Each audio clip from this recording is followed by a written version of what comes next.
how the Army can be more effective. And my last assignment was involved with the UAP task force, which maybe is the most apropos for this discussion. And so, Carl, here's the $1 million question. Do you believe that a higher form of non-human intelligence has visited this planet? Right. So, non-human intelligence exists. Non-human intelligence has been interacting with humanity. This interaction is not new, and it's been ongoing. And there are unelected people in the government that are aware of that. And so, Carl, that is quite a bold statement. I'm wondering, and I'm curious, how confident are you that that is true? There's zero doubt. And Carl, what evidence have you seen? What was the moment where you developed this level of conviction? Because what you're saying is extremely consequential and very important, and I know that a lot of people here even perhaps may not believe that statement. Right. Well, probably a better way to ask that is, how can the folks in the audience come to the, a common understanding of what this phenomenon is? And so there's sort of two tracks here. One is from first principles, and another is actually from the data. So let's take a look at the data. So we can look at some folks that have very high level access to information, like Paul Hellyer, who is the defense chief for Canada, has come out and said the same thing. We looked at Ham Eshad, the head of Israel's, or former head of Israel's Space Force, has said the same thing. Chris Mellon, the Deputy Assistant Secretary for Intel, SAPCO, has essentially said the same thing. Lou Elizondo has said the same thing. David Grush has said the same thing. David Grush cleared for presidentially level material. So you're looking at people that are in a position to know this, and they're telling you the same thing. You can take a look at the Gang of Eight in the Senate and in Congress. So there's two members of the Gang of Eight, Marco Rubio and Senator Chuck Schumer, that signed up to the UAP disclosure amendment last year that basically said they're not being told the truth and we need to push forward on that. So that's sort of an overview of some of the data. From a first principles standpoint, what's so unusual about this realization? There's billions of stars in the galaxy. Life here evolved in 500 million years, which is basically a blink of an eye. We've found planets around every star that we've looked at. It's likely that the universe is full of life. If you look at the SETI program in particular, the SETI program has all the same assumptions that you would accept and probably make with respect to this topic, except that they believe that non-human intelligence is transmitting signals here.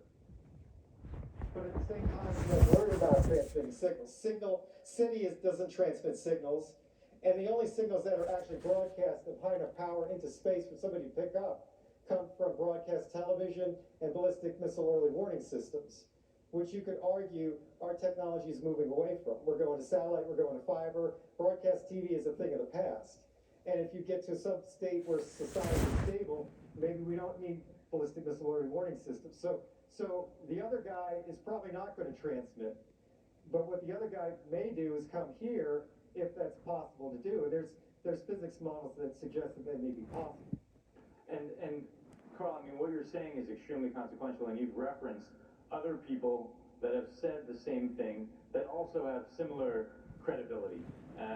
There's similar reasons for why we should believe many of these folks, yet the government itself has not formally disclosed. They've been very reluctant to do that. Why? Why do you think that is? So there's 6 basic reasons, and this, again, you could draw this out from first principles. There's a national security reason. There's the lack of a plan. There's the potential for societal disruption. There's the possibility that there's some non-public agreement. There's the potential for misdeeds and the desire to cover up misdeeds. And there's just the basic organizational intransigence and lack of priority that might be associated with the topic. So all these things are factors. The issue is that really the national security issue subsumes all the others. And so there's an opportunity maybe to contract the national security issue similarly to what was done with nuclear weapons and nuclear energy, such that nuclear energy is not necessarily classified and is available to the public. But lack of a plan and the potential for societal disruption are key ingredients that would prevent any responsible leader from coming forward with information that they don't have the means to address in a responsible way. It would be irresponsible to do that. Okay, so what you're saying is that you have absolute conviction that a higher form of non-human intelligence has visited this planet, that there are factions within our own government that know about this, yet we still don't have a plan, and they may represent a security issue. This may pose a threat to humans, yet you still believe that we should disclose. Is that right? Correct, right. So there's really three reasons that trump all those others. And those others are basically valid, like I said.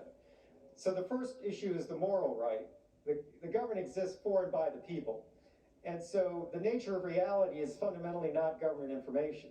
People have a right to know the world in which we live, and the pursuit of happiness requires that knowledge. So that's sort of the first kind of overarching philosophical foundation for this. But, you know, as a corollary to that, if there are misdeeds that were done, then they need to be remediated. If there's lack of proper oversight, which is suggested by some of the whistleblowers, that needs to be remediated. So the first issue is the moral issue. The second issue is being in a reactive mode is never preferable to being in a proactive mode. So reactive mode is basically trying to prevent disclosure. But failing that, you might get a situation where you have catastrophic disclosure that creates all the problems that you were trying to prevent. So a more balanced middle path of controlled disclosure is the best way to do this, which is again an argument for some amount of disclosure. And the third part is simply societal advance and global competitiveness. More brain trust needs to be brought into this topic in order to make progress and to improve society. And so all three of those things together trump the 6 other reasons for non-disclosure.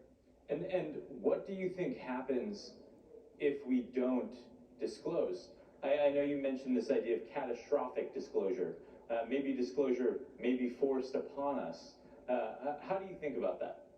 So the situation is usually thought of as a binary state. It's like an all or nothing.